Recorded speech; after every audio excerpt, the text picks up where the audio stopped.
that, and that's why we decided to partner and do this contest with you guys. So I don't know if you guys have got to play around with it or not. I'm going to kind of just go over the basics of Bloxels, kind of just show you how it works first, and then I mean any questions, don't hesitate to type them in the conversation bar on the left. But when you open up Bloxels, it's a free app. It's on iOS, Android, Kindle tablets, and phones. So if you have any problem with a device, don't hesitate to reach out. But it's really about creating these worlds on these boards, as you see here. And the main gist of it is every color represents a video game element. It's like green is ground, blue is water, yellow are coins. That strategy guide that came with your box set kind of explains all of that. But it's about laying out these worlds on these boards and being able to just take a picture of them and immediately play that game. If you do this with any kids, that's kind of the magic. And when they see their things coming to life right away from the board, it's really exciting. It's really cool to see kids get excited about creating video games. But really importantly, it's about digital storytelling. And for kids to be able to tell the stories they want to tell. When you put a white block in your game, it becomes a text bubble. So when you run through your game and you run up to a white block, a text bubble will pop up. So this allows you to put a storyline in your game or tell facts. Just one example that is actually on our website now of a piece of curriculum is a thing called Presidential Run, where you can do a report on a president. We had a classroom that was doing that where they were doing Lincoln and Taft and Ronald Reagan. And the group doing Ronald Reagan, they did research, and then I guess he hated Brussels sprouts. They made all the enemies Brussels sprouts with eyeballs. And then throughout their game, they had white blocks that were telling facts about his presidency as you ran through their game. So that's an example of just, one way Bloxels is used as a medium to tell these stories, whether it is about a fictional character, a historical character, or we also have English teachers letting kids do book reports using Bloxels as that medium. So just some really good ways for kids to tell stories or to tell stories that have already been told of people in history or from a book. But that's really the gist of the education side of it. Not only can you create level layouts, you can create characters. I have right here, this is Ugly Sweater Kitty. This is our unofficial mascot, if you see him. So you can lay out these characters on the board. When you bring them into the app, you can do animations for their walk, for their jump. You can animate what they do when they're standing still, like their idle state. But with Bloxels, it's a really robust building tool because you can not only build the level layouts, you can build the characters. You can then build art and animations to design everything in your game. You don't have to collect coins. I think even, for example, that Lincoln level, they collected wooden nickels. Really, you can make it whatever you want. So that's kind of what makes it this digital storytelling tool where you really decide what everything in your game looks like. You can also create backgrounds and really flesh out the entire idea of a game or a story, really, for that matter. Does anybody have any questions about how you capture the boards, how you take pictures, or any other parts of the app? And really, have you guys got a chance to play around with it yet, or are you guys kind of just waiting? Yeah, we can unmute.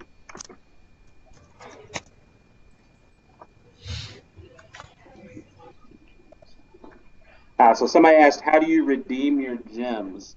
So one part of the app is unlocking the board. It gives you 200 gems. When you unlock your board, it'll prompt you when you go into the editor. Do you have a game board? If you say yes, it'll ask you to take a picture of a board that is provided. And once you do that, you unlock your gems. Within the game, some things you can use your gems for right now are opening up map spots and also buying some of the extra enemies and some of the extra power-up types. When you put a pink block as a power-up, a purple block as an enemy, when you put those in your game, within the editor there is a configure tab at the bottom, and this is where you can decide what kind of power-up it is, what type of enemy it is, and this is also where you can put text in the white story blocks. So you can make your power up a jetpack, pixel bomb, extra health. There's about 6 options there. So that's at the bottom of the editor in the little tab titled Configure. And then at the bottom you also have Decorate, where you can start to use all your artwork to decide what everything looks like. Somebody said they're trying to unmute, but I'm not sure if I can. Let's see. I believe most of you guys are unmuted on my end. So if you're having problems with the, let's see.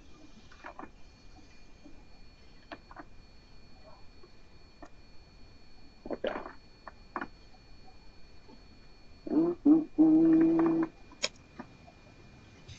Bear with me. So somebody asked a question out of curiosity, what language was Bloxels written in? It is written in Unity. Unity is a pretty, it's being used a lot for building games. It really ports well to iOS, Android, and Kindle devices. I think that's one of the reasons our developers like it a lot. But yeah, Unity was the tool made to use this game. Awesome, Unity user as well. Yeah, seems like it is kind of becoming gold standard here. All right, just unmuted one other person.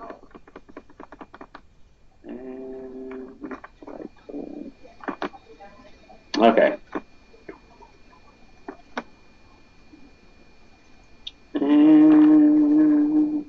Okay.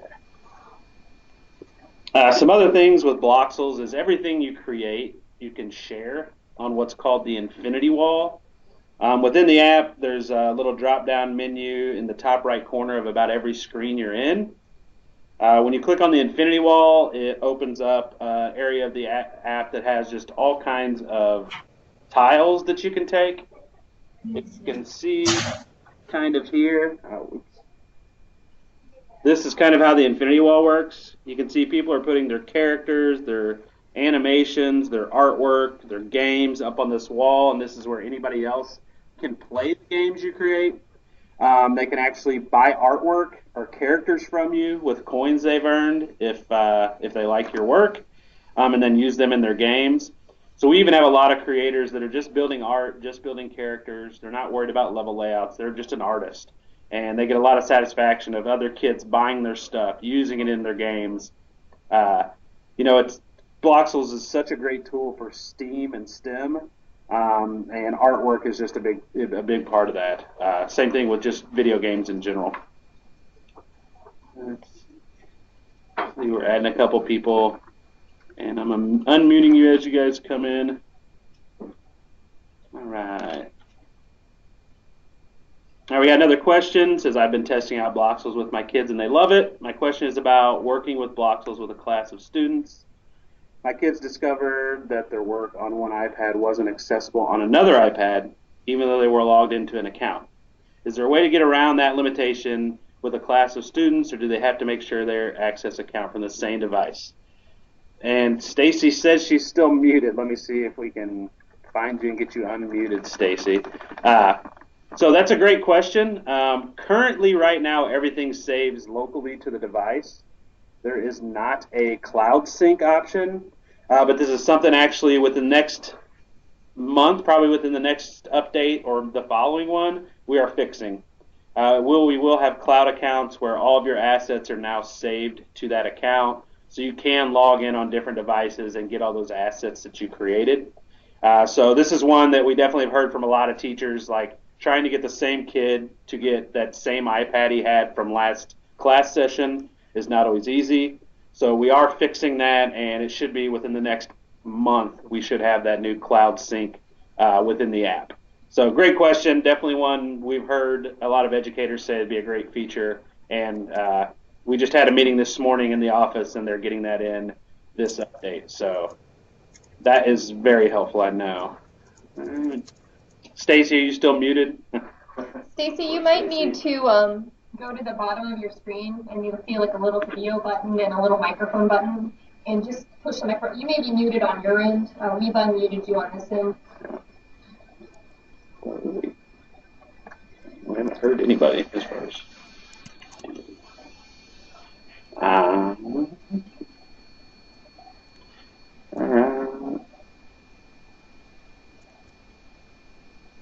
all right. Somebody said they were using it on the iPhone. They got as far as designing on our game board. Haven't been able to add the coding language for our game. There was an option for on a coworker's phone, but we couldn't find it for the iPhone. There was at one point in the app something called a code board where you could actually change the physics of some of the blocks. You could do if this then that statements. We just recently took that out of the app, and we are planning on actually making it a separate app. We didn't have we're a small team. We have not had time to keep fleshing out things in that code board area, and it kind of wasn't a part of the core experience. So if you couldn't get it on one phone and you saw it on another, it may just be that it wasn't the most updated app release. But we're working to do another app that has that code board stuff in it. So, yeah, Stacy, just chime in whenever you want on the conversation board. That is fine. It may be the mic on your feet. I don't know, but yeah, I don't know. Next question: is there a way to have a teacher's account versus a student account, and is there a difference? Currently, right now, there isn't really a difference. When you create an account, you have to say whether you're over 13 or not. For somebody that says I'm under 13, you then provide a parent's email, and then they will get an email, and then they have to give you the code to unlock that account. So basically a parental permission. So those are really, it's the same accounts. We have a lot of educators that are using one account for all their devices. At this point, it doesn't really matter if you do that, but when we move forward where each account gets the assets tied to them, then you may want to have each kid have their own account. So that's just a thought. When we do the iCloud sync up, it will change that a little bit, so you won't want to use the same account for every device. Yeah.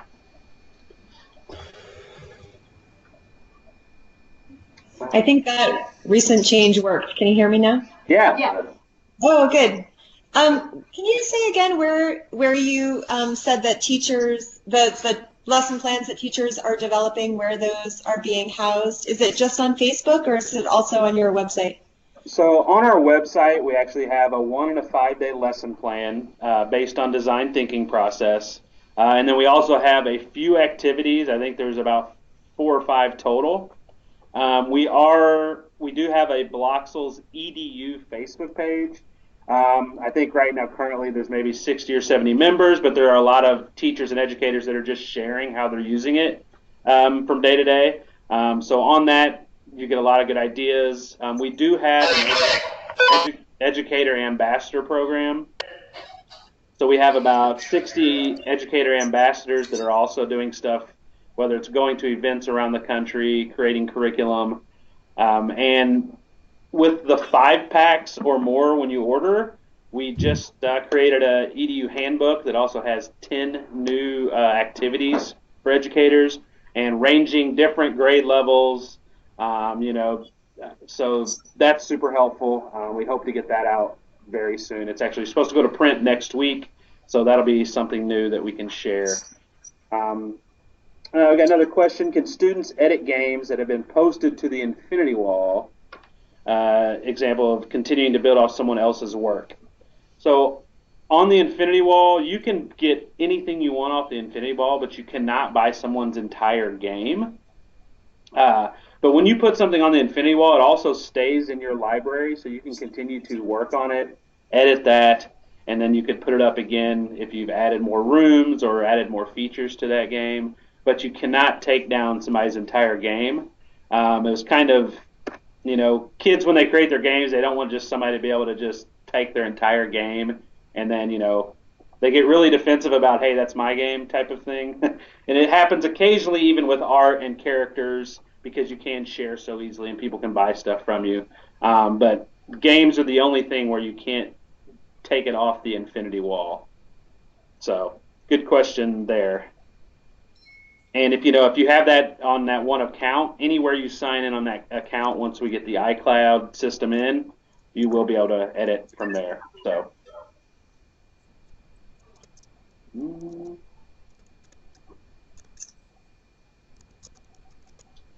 Go back to the lesson plan portion. I will send everyone the link to those lesson plans as well that already exist.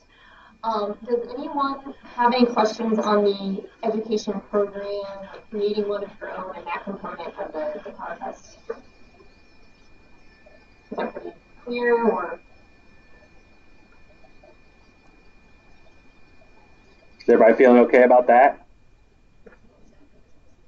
Do you have particular areas that you're looking to develop lesson plans in, or are you just kind of open, just trying to expand what's available?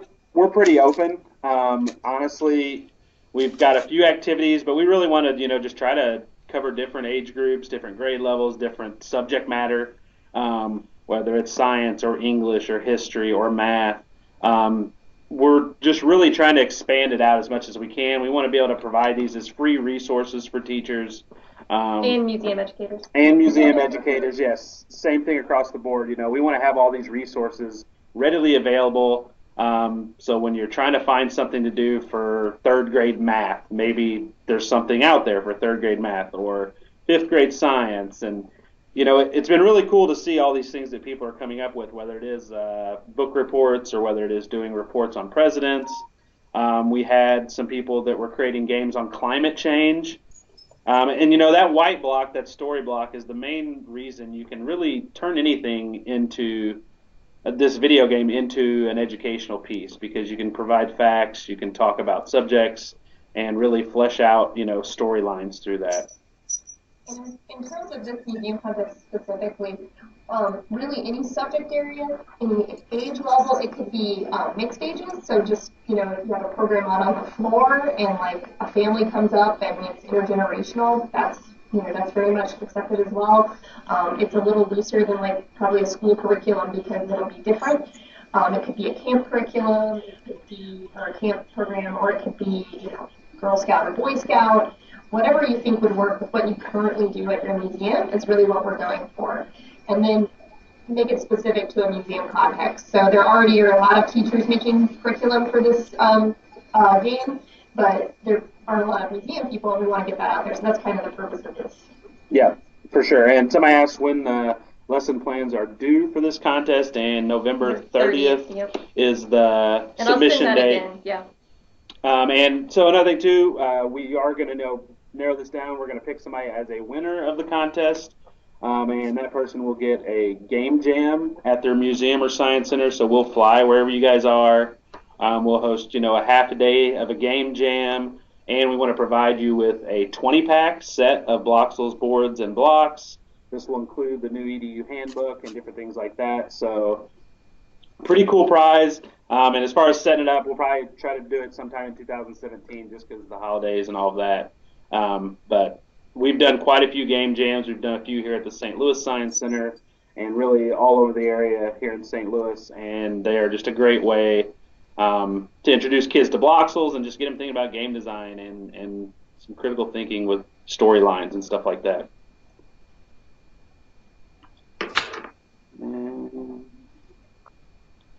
Let's type in a question.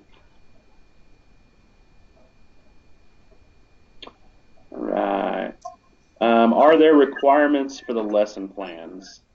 I think through the site where they could submit. Yes. I sent out kind of a template for lesson plans. If you fill out each of those areas, that's pretty much what we're looking for. And then it'll be judged based on the content. So how strong is your content and description of the thing you're creating.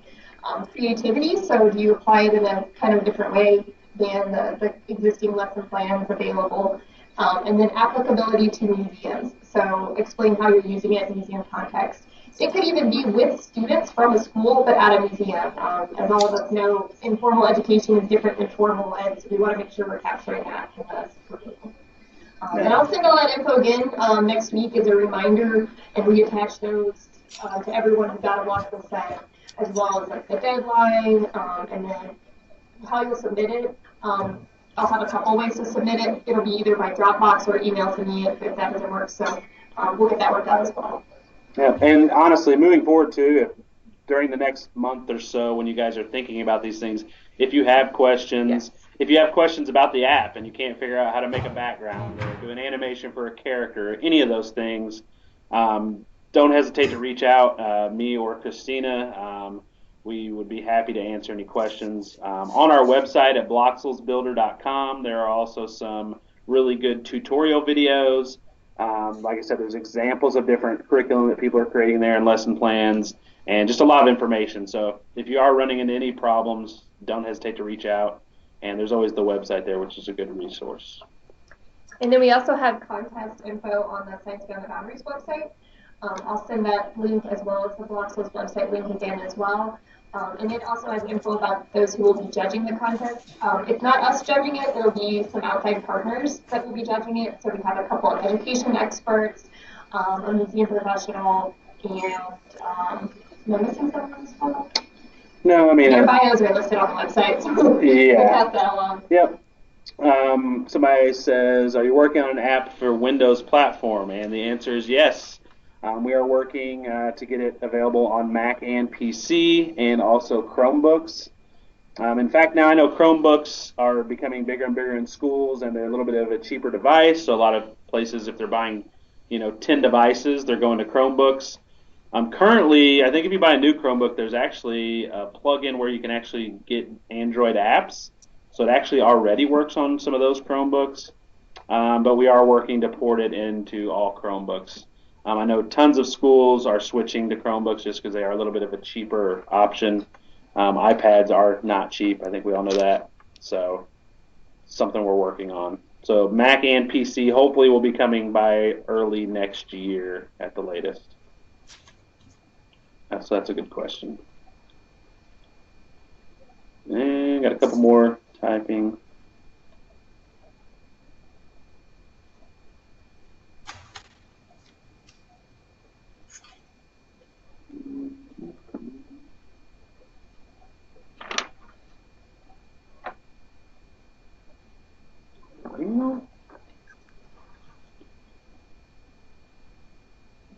So has the Science Center worked with Bloxels out on the floor, just in a kind of non-scheduled kind of format? And how has that worked? Like, how long do students tend to stay at the table? So, we as a company, we're here in St. Louis, and we have come to the Maker's Space here at the St. Louis Science Center quite a few times. And honestly, when you just put it out there and just kind of let kids come and explore and just get creative, it's a lot of times where parents cannot drag their kids away. It's a lot of, hey, I'm not done building my game, and the mom's like, there's so much to see, and they do get into it, and kids want to express themselves through a video game. Is super exciting for them. And for Bloxels, it's about making it really easily accessible. And, blocks on a board really does that. All kids have played with colored blocks. They understand pixel art. So then when you kind of show them how this tool works, they immediately start running with ideas. They want to build out characters, and they want to build out these games, and they already have storylines that they want to do. So as far as doing it in the Science Center here, just throughout the day, having just a setup where they can come create and play, it goes really well. Like I said, a lot of times it is parents trying to get their kids to be like, hey, there's other stuff to see here. It is a big, robust building tool. You can do the animations and art and characters and storylines and level layouts. So you can spend hours and hours fleshing out these ideas. So it is tough when you're trying to do something in 15, 20 minutes, and that's the struggle is real with that. We also used it. This is Christina again. We also used it in one of our summer camp programs that was on video game design. And you can, if you have it for specific programs, you can shorten the length of time by focusing on one element. So maybe a level design and talking about that, or a character design only, and doing it with students in a very short time frame, and just focusing on one of those rather than free play time. But yeah, when it's on the floor and kids are just coming up, they will spend a long time. It definitely shows increased engagement time over a lot of things. Yeah, another good one is too, like doing animations. Creating animations is a good one. That's a quick one that you can just have you do a couple frames, make a character walk, that type of thing. Another question, is there a way for students to work on the same game on two different devices and share characters and animations with each other? Currently, there's not a way to really work on the same game. Anything you can share through that infinity wall, whether it's art, animations, the characters, um, we find a great way to collaborate between kids is to actually have them both building on boards and then, bringing those assets into the same iPad. A lot of times when we go into classrooms, we'll do groups of 3 or 4. We'll have a couple of them do room layouts because you can keep adding on rooms. You're not limited to that one board room. You can keep adding on rooms and make really big worlds. So we'll have a couple kids do room layouts. We'll have another person do the main character, and we'll have another student do the enemy. So they're all working on the boards, bringing it into the same iPad, and then putting it all together. Other than that, you can share stuff on the infinity wall. So that's another good way to do it. Got another question. Missed the beginning of the meeting because I had difficulty logging in. Will this be posted somewhere when it is finished? And yes. We are recording the entire conversation, and it will be posted. I'll send a link to where we'll post it, and we'll just have it as a YouTube link. Yeah, and Christine's also going to send you guys links, like I said, to the website. It's got tutorial videos and just plenty of resources there to really dive in and see what all you can do through the Bloxels platform. All right, you mentioned creating an app for the coding. What would the timeline for that look like? We really like the coding aspect for our students. So this is something that we're going to start to focus early next year. We kind of have, I'd say, the guts of this app already, but next year we're going to have a couple of our dev guys start to focus on this other app. Whether it's creating if this then that statements and being able to change physics of the blocks, that coding aspect of it, we'll start diving into next year and get that other app out at some point. As I said before, we're kind of a small team, so we are growing. We are adding on more people to the team. So as we do that, we'll be able to hopefully take some of these ideas and get them out a little quicker. Is there a way to do a bird's eye view and a 4-direction pad, or will there ever be? So within that code board that we were just talking about, you could actually do all those things. We actually originally started Bloxels as what they call a top-down dungeon crawler game. So more like the original Zelda, if you ever played that a long time ago on Nintendo, where you were that top-down look to the game. We kind of switched to the platformer Mario-style game because it made more sense for artwork. If you're creating artwork for stuff that's top-down, it's like, would I create just the top of the head of my character? It really doesn't work as well with the art side of it. But definitely doing the top-down will be a part of that code board and coding game that we're working on also.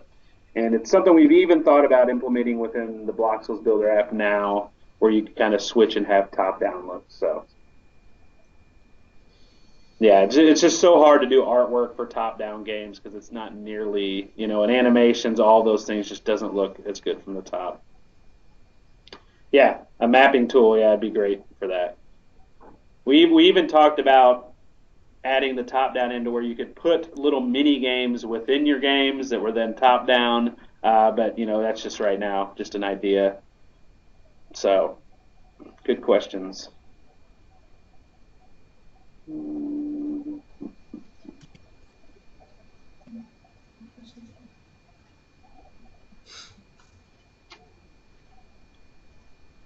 Does anybody have any device questions? I know on our website we have a list. Pretty much any iPad that's iPad 2 or better will work. There are thousands of Android tablets, so there are a few requirements like having a rear-facing camera, having a gig of RAM, running the latest operating system, but most Android and Kindle tablets will work.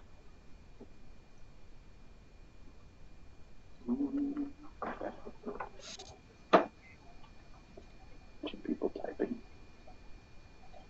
Got a question from Ethan. Hold on a second. What should we expect when it comes to updates and upgrades to the Bloxels system, software side?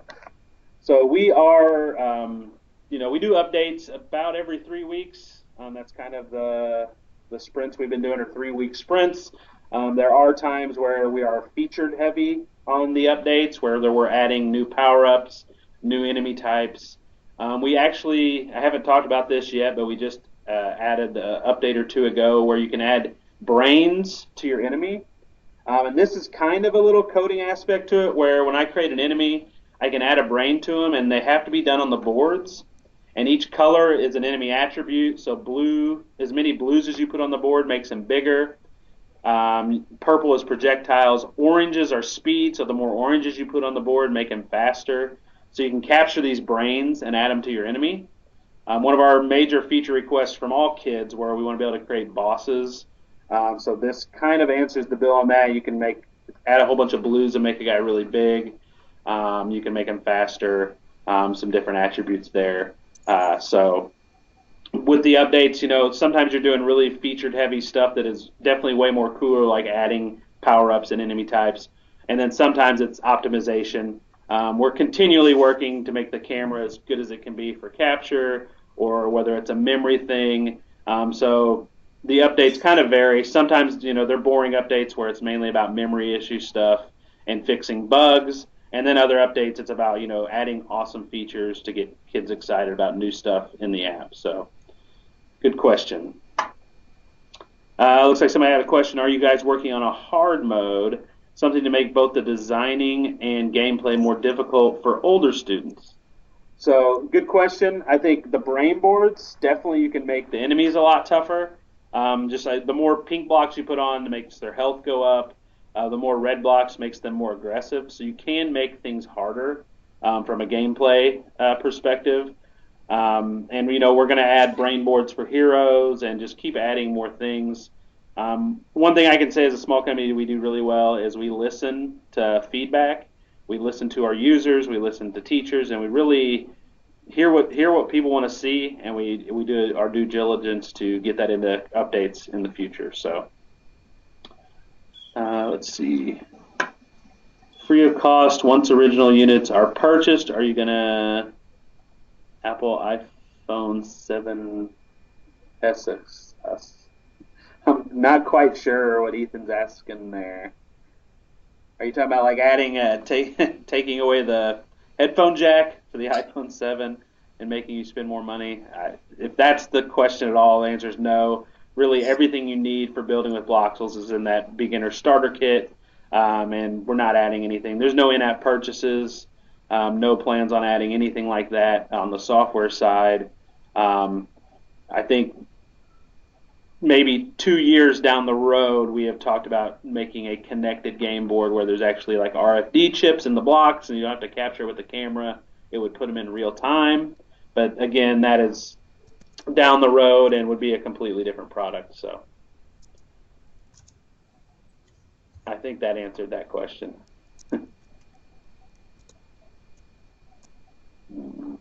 Another thing is if you do have this out on your floor or in a program and parents ask where you can purchase it, if they would like to have one for themselves or their kids, or if adults ask, Josh, where is it available now for them to purchase? So you can get it at bloxelsbuilder.com. You can order from our website. And our website is the only place you can order the educational packages, the 5, 10, 15, and 20 packs with the EDU handbook.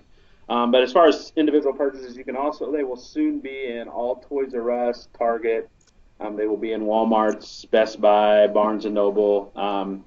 So Mattel has taken over our consumer side, and they're really pushing, and they're putting it pretty much in every store. But they have allowed us to maintain and keep the educational side and do those other products. So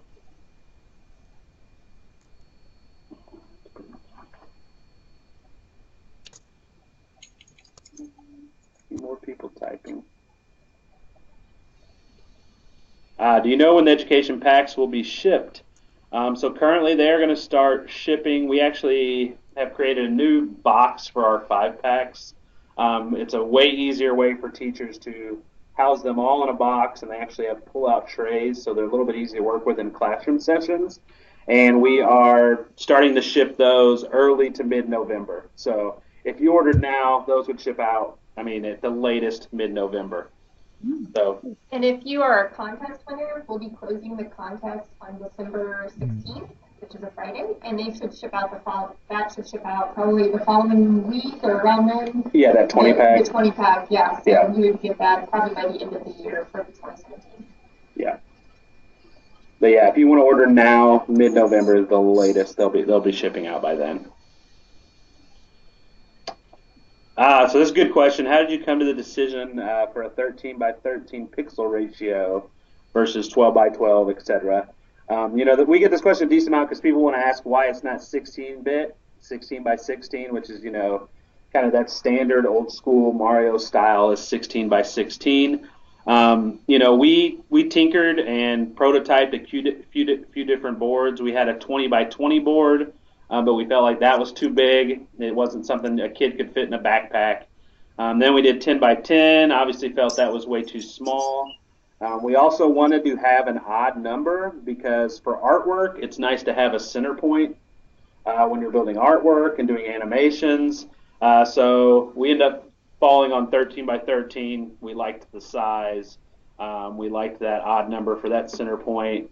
But definitely a question we get a lot. And, you know, we even tout our builders in Bloxels as 13-bit builders.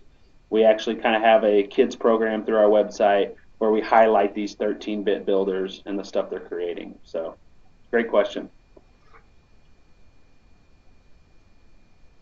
And really, it's not just kids creating. There are plenty of adults and older kids. You know, I think for me personally, growing up in the 80s and having an Atari, having a Nintendo, it takes me back to that 16-bit feel. And it is really cool, like, you know, playing games like that. And I think so there's really a nostalgic feel for parents. And I think, you know, obviously kids, anything they can easily create games with, they're going to love. But for parents, they see, you know, kids getting creative with it, and it takes them back a little bit too.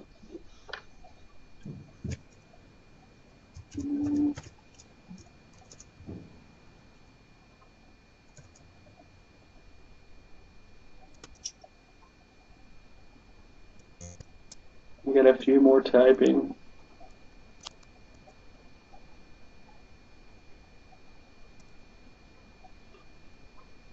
All right. Ethan says we have not built anything yet with our starter pack. We would need extra colored blocks to complete an image. Or would we need extra blocks to complete an image? Or is there a way to take one photo, then take another with the blocks moved? So once you capture one board, it is then saved into your library in the app. So as soon as you create something on the board, you can immediately dump those blocks out, create the next room, dump those blocks out, create the next room, dump them out, create the character. Once you take a picture of it, it's saved on your device, and you do not have to keep it on the board. So we do have extra block packs on our website, little 200 block packs too, if you lose too many blocks or if you just want some extras for your classroom and things like that. So then no overlaying two boards, I would need to buy more blocks. Okay, yeah, that's pretty much right. Again, in like classroom settings, it's a really good collaborative tool where you have kids putting their boards next to each other and like thinking about how I'm going to run through one board into the next room. Maybe you put another one on top, and it's like, how do I get from my room to your room? So when you do have a classroom pack and you got a board per kid, it is nice to see them collaborate, you know, outside of the app and thinking about game design and level design and how I'm going to jump from here to there, how I'm going to go from room to room. So that's really nice. We got from Mac, recently made a pixel platformer in Unity, but after messing with this app, I probably could have made most of it in this app. Is there any way to import or export art from the game? So there's no way to export or import outside of the Infinity Wall, outside of the Bloxels app. Everything's kind of housed within the community there. We have got that question quite a few times, and it's hard with dealing with a kids app. It's hard. You can't do a lot to have things imported picture-wise. We have a lot of people ask, "Oh, I want to import pictures for my background," which honestly would be really awesome. But there's a lot of COPA compliance guidelines, and when you're dealing with kids, bringing pictures into an app, obviously you got to be really careful with that. So, very cool. And another question we get a lot is about how do we moderate the infinity wall. So somebody could possibly put up something inappropriate. With the story blocks, you can obviously write in words, and somebody could put something inappropriate in there. So when a game gets put on the infinity wall, everything has to go through our moderation team. So if there's writing that is not inappropriate, it'll say, I think the term is, it says the Pixel King is reviewing your blocks to make sure they're appropriate, something like that. But it won't go up. As far as artwork, there isn't an algorithm to make sure somebody's not putting up something. But within the app, there's a reporting system. Once you click on something on the infinity wall, there's a report button. And we released this app in January, and I think we've had to take down about 5 things since January. So it's very, very seldom. Doesn't happen very often. But honestly, somebody reports it really quickly, and it gets taken down within an hour at the worst. So just another thing you got to worry about with the Kids app.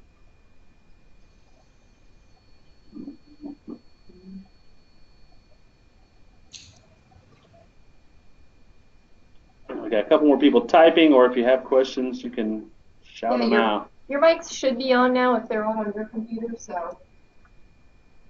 We'll see. Yeah. All right. Can you recommend a great example of a game on the board? Not sure. Or on the infinity wall. Yeah.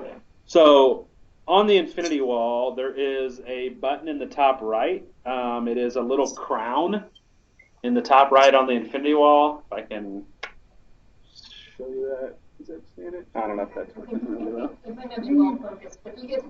Okay, so there's a crown up there in the top right on the infinity wall, and that has featured games, featured characters, featured animations. We update that every Tuesday, every week. So there's a new 6 games we find on the infinity wall that people have created. So you can always find well-done games in the featured category right there on the infinity wall. We are also working for some more tools for searching the infinity wall. Right now, currently, you kind of just scroll around looking for stuff, and you can see how random it is, the stuff people are creating. But definitely the featured category is a great place to find good games, good animations, good characters, and all that stuff. And again, it's redone every Tuesday, so there'll be 6 new games to check out. Another question, what's the most unique thing you've seen people do with Bloxels? It's a great question. We've had some really awesome levels done. We had a level that was 115 rooms, which is a lot. I wouldn't say it was unique necessarily though, because it was a Star Wars level. And it was done, and your character was Boba Fett, and he actually, at the beginning of the game, you drop down the Sarlacc pit, and you got to find the jetpack to fly out, and then you went to Jabba the Hutt's palace, and this guy just had a great storyline. He had great art, and just created a really fleshed out Star Wars game that was really neat. But really, it's the animations and the characters and the games. I do a lot of the moderation for the story blocks, and it's really funny to go through and read those without seeing the level, because you see, it's basically a story these kids are telling through these little blocks. So a lot of times I'll read those, and if I find one to be really interesting, then I'll go find that game and play it. But there's a ton of unique ways kids are creating. People are finding new ways to use the hazard block, where they're making animations where it's a block, but it disappears and reappears, so now you got to time your jumps to get on that block. But kids are creating and coming up with great ways to use the art piece, the animation piece, and just build out these levels. So some of the unique stories they are telling. We have one kid, his screen name I think is Alpha Jared. He has created a 7-part series. He has 7 different games on the Infinity Wall, and it's a continued storyline of his main character. I wish I could think of his name. Oh, he's the Galactic Hunter. And he's got this storyline with this bad guy named Krezavos. And every game, you like almost get to Krezavos, and then it goes on to his next game. And he promotes his game on social media. He even says, hey, episode 7 of my game just came out, go play it on the Infinity Wall. But he's fleshed out this storyline over 7 different games, and he just keeps rolling with it. So it's really, really cool to see stuff like that, and kids just taking it to the next level. So very unique stuff. Let's see. So the question we got was, does that infringe on licensing, Star Wars and whatnot? We basically can't promote those things. We don't feature levels that have known characters. And if you look on the Infinity Wall, you'll find Pokemon characters, you'll find Minecraft characters, you'll find Star Wars stuff all over the Infinity Wall. And as long as it's housed within the app and it's user-generated content, that keeps you from getting in trouble for licensing or infringement or anything like that. If we were promoting that Star Wars level, and that would be a little bit different story. If we were pushing that out as come play this Star Wars game, we could possibly get in trouble for that. But if it's user-generated and it's withheld within the app, no real trouble with that. We get that question a lot too. And we worried about it at the beginning, but the more we dug in, yeah, it worked out.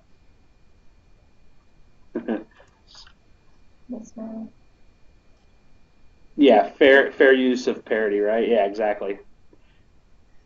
We probably have time for maybe 1 or 2 more questions. We don't want to hold up Josh too long. And then, of course, if you think of more later, I'll be sending an email. It'll have my email for if you have contest questions, and then Josh's email if you have Bloxels or questions about the app or something specific to that. And then either of us will be able to answer those or find out. So anybody have any last questions before we close?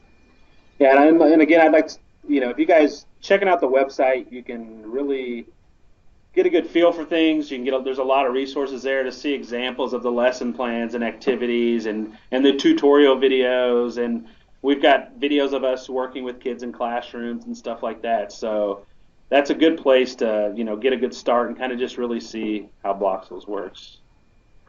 Thank you. We are so excited about the app. Like I said, we're a small company here in St. Louis, but Bloxels has gotten such great reviews, and anywhere we take it, it's something that kids love, and really parents, educators, they love also. And getting your kid to build physically and not be nose down in an iPad the entire time is really cool. Something I think we're missing a lot in today's society. So. Josh, you want to go ahead and type in your email for me if you can write it down right now? Okay. There you go.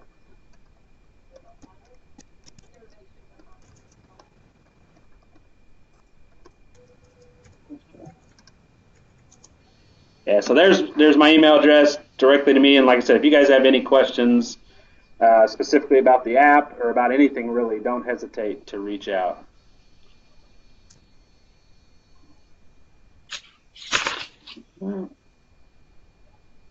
Sweet. Thank you guys so much. Thank you, and I'll be sending more follow-up info. We look forward to seeing what you guys come up with. Mm-hmm. Bye. Thanks so much. It's been a lot of fun playing with it. Yeah. Thanks, guys. Have a good weekend.